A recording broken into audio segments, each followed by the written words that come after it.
dominated the market. Mr. Chaikin has done intelligent, mature, and yes, fun work in science fiction, westerns, humor, and hard-boiled crime fiction. His most recent work, Hey Kids Comics, is an eye-opening look at the history of the comic book industry and follows the careers of 3 fictional but yet familiar creators. It's essential reading for anyone with even a passing interest in Unless you're on the nominating board of the Eisners, though, you want to watch that. Fuck those guys. I'm sorry, I had that moment every episode. And other recent works please, I'm sorry. includes vapors. noir masterwork Midnight of the Soul, television satire Rough and Ready, the prescient Divided States of Hysteria. So please welcome a true prince, Mr. Howard Chaikin.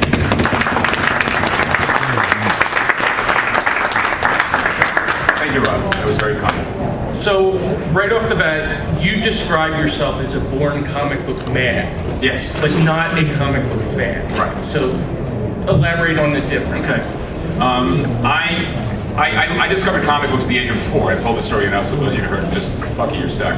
I was at the age of 4. I was given a refrigerator box half filled with comic books. This is 1955 by 2 cousins of mine. One of whom was 6 years my senior, one was 8 years my senior, who had felt they'd outgrown comics at that age. And it was a box of everything: superhero comics, kids comics, fun, funny animals, teenagers, monsters, horror. The only stuff I didn't embrace was the horror stuff because I'm kind of a pussy. And I absolutely love the material. And I'm a pretty bright guy. I was a pretty bright kid. And considering that I have no idea who my father was, I get it from him because my mother was a moron.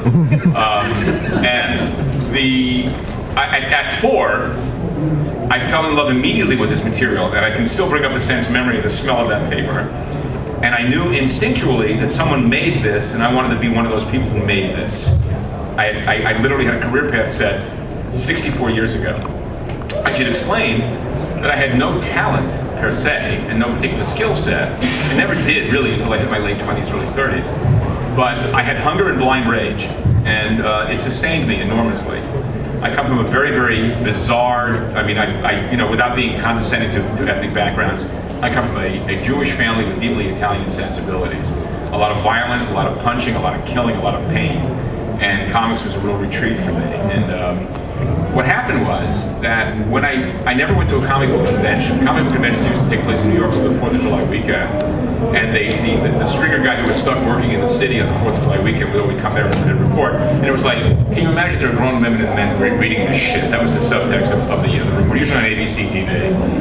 And I was embarrassed to be associated with people who seemed to be going to these conventions. So I didn't go to a show until I was an adult and professional.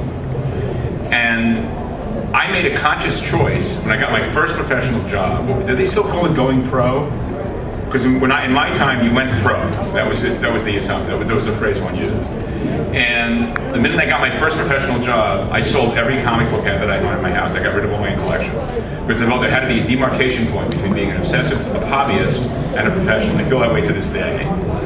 And I no longer care about the content of comics, because the content of comics has long left me behind.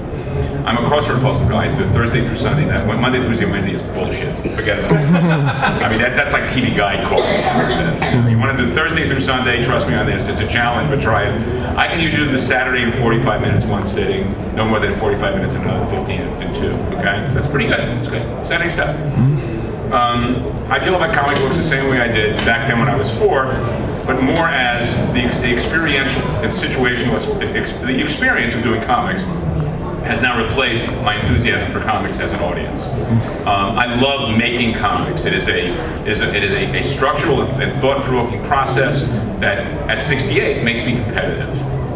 Okay, and I'm a comic book man.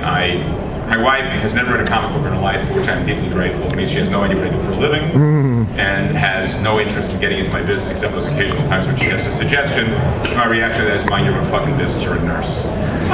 Go save somebody's life. I'm simply fucking with other people's lives. Right? And it's really important for me to recognize how insignificant we are as creative talent. It really is. I mean, it's we tend to live in a bubble, and we tend to know other people who like our bubbles too. We're like, I mean, any of you stoners in your younger days? I was a serious stoner. There you go. Remember how all your friends were stoners, and you secretly knew everybody was really a stoner? The president's really a stoner, But then when you outgrow that stonerness, you realized that you were part of a little unit, and you sustained yourself, and it was fine. You know, comic books are like that. Comic books, how many people talk to each other, and it's like a circular firing squad of nonsense. So I love the idea of making comics. I don't care whatsoever about what has become mainstream comics. So you don't have any